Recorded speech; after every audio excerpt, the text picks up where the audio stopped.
Selamat datang di Ermo TV.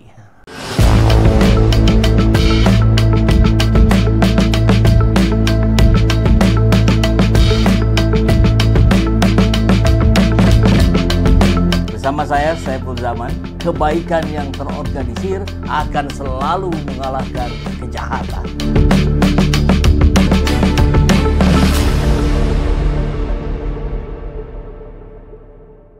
Kembali pada persoalan Jokowi, ini ada cukup mengejutkan juga. Ini penasehat ahli Kapolri ungkap dugaan dalang di balik kasus ijazah Jokowi palsu. Ini ciri-cirinya. Wow, sudah ngasih ciri-ciri ini ya.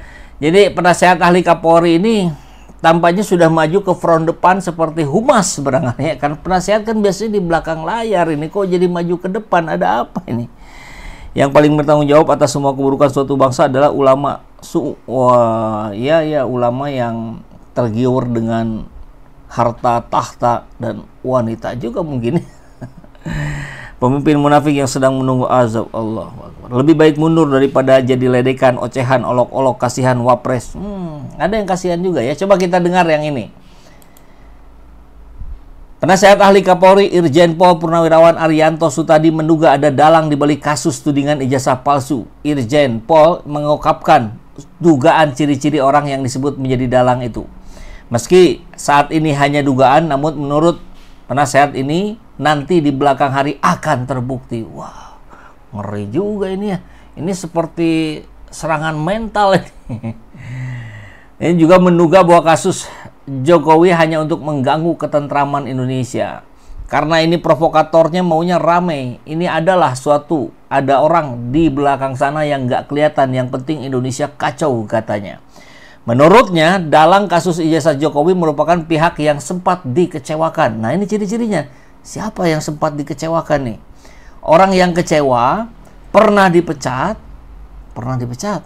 Partainya dibubarkan. Partai apa yang dibubarkan nih? Adakah partai yang dibubarkan? Kok saya lupa ya?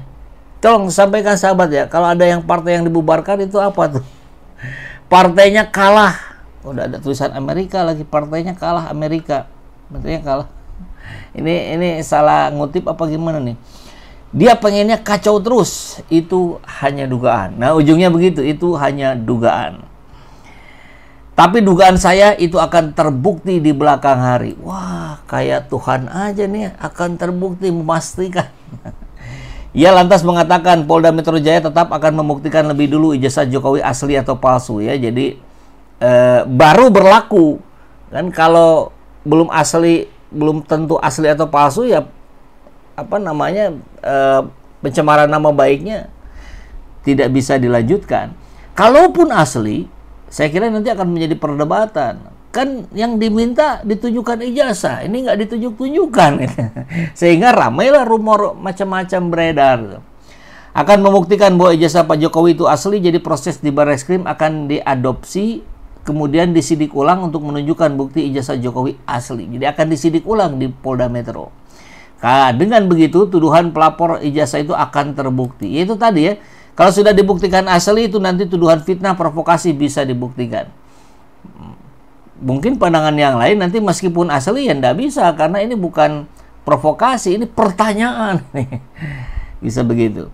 Ia pun menyarankan Polda Metro agar memakai lebih dari 100 pembanding untuk membuktikan keidentikan ijazah Jokowi. Nah, persoalannya mampu tidak?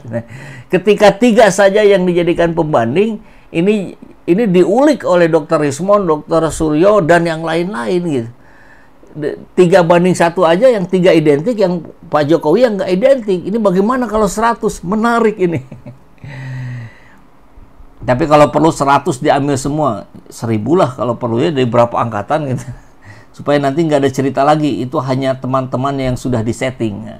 Paling tidak, yang nyinyir, yang provokasi, dengan suatu teori sesat itu tidak akan meracuni rakyat lagi.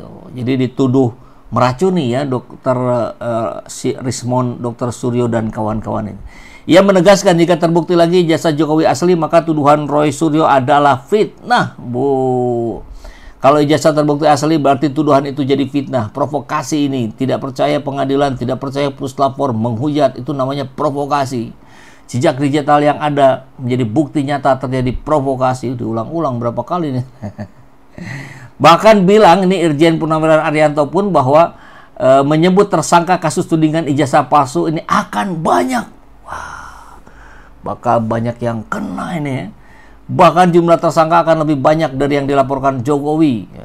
Soalnya yang dilaporkan Jokowi pun kemarin pas diperiksa tidak ada juga pas ditanya siapa ini yang terlapor. Ya ini terlapor dalam sidik katanya kalau nggak salah. Ya oke. Menurut Arianto saat ini penyidik tengah mencari sebanyak-banyaknya dan selengkap-lengkapnya bukti untuk membuktikan ijazah Jokowi palsu atau asli. Oke, kita doakan semoga independen ya yang di Polda Metro dan bisa membuktikan yang sebenar-benarnya. Katanya juga ini kalau kata Ali Ngabalin nih untuk menutupi isu yang lain. Aduh, Ngabalin muncul lagi, udah lama nggak muncul ya. Aduh.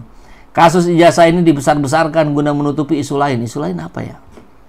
Masalah ijazah ini sudah masuk ke tahun berapa coba katanya. Itu pertanyaan pertama. Saking segitu lamanya, hari ke hari, bulan ke bulan, orangnya hanya itu saja. Ya kurang lebih begitu ya kabarnya. Nah sekarang kita coba geser ke apa ini ya. Saya dapat video begini nih.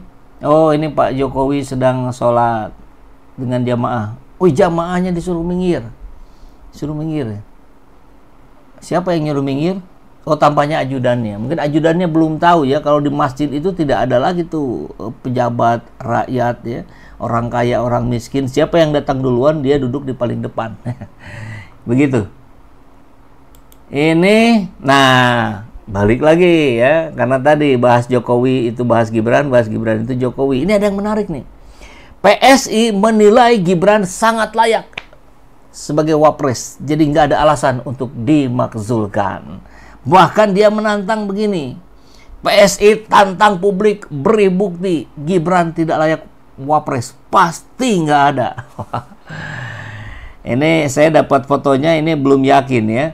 Makanya saya cari dalam bentuk teks, ya ternyata ketemulah di sini. CPNN. Kita bacakan. Politikus PSI Ade Armando menilai Gibran memang layak jadi wakil presiden. Ade menganggap kritik dari masyarakat yang menyebut Gibran tidak pantas itu tidak berdasar. Dia bahkan menantang siapapun untuk membuktikan tuduhan bahwa Gibran tidak layak menjadi pendamping Prabowo. Jadi publik, kalau publik berarti kita semua ya. Kita semua ditantang oleh Ade Armando PSI untuk membuktikan bahwa Gibran tidak layak. Pasti tidak ada katanya. Nanti kita cek ya. Oke.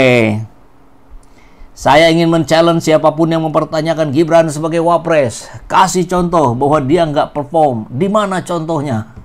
Kata Ade dalam podcast Gaspol di kanal YouTube Kompas.com 19 Mei. Ade juga meminta publik tidak meremehkan gaya yang ditunjukkan Gibran. Menurut Ade, publik seharusnya mampu menangkap kualitas Gibran dari pernyataan dan cara berpikir. Ini harus dijelaskan lebih lanjut ya, gimana cara menangkap kualitasnya gitu. Kan kalau dari bicara ya memang kita masyarakat menilai sebagian bahwa ya justru dari cara dia berbicara terlihat kualitasnya tidak bagus. Ade tidak memungkiri selama ini ada stigma negatif terhadap Gibran. Meskipun demikian, Ade meyakini pengkritik tidak akan bisa memberikan bukti konkret. Siapa yang punya bukti, silahkan tunjukkan. Pasti tidak bisa, begitu kata Ade ya. Jadi kata Ade juga katanya dia goblok, dia tolol, dia ngaco segala macam. Mana? Saya yakin nggak ada. Nah itu kemudian ya sudahlah kita coba polling ya dengan pernyataan Ade Armando ini. Bagaimana sikap Anda terhadap pernyataan ini? Ya, 18 menit yang lalu. Ini belum saya refresh ya, nggak apa-apa. Saya bacakan dulu nanti saya refresh. PSI tantang publik beri bukti Gibran tidak layak wapres. Pasti nggak ada. Ya, jadi bagaimana sikap Anda terhadap pernyataan ini? Ya, berikan buktinya di kolom komentar. Ternyata hasilnya ya ini dari polling Ermol TV hari Minggu ya, Minggu 8 Juni. Saya yakin Gibran layak jadi wapres. 2%.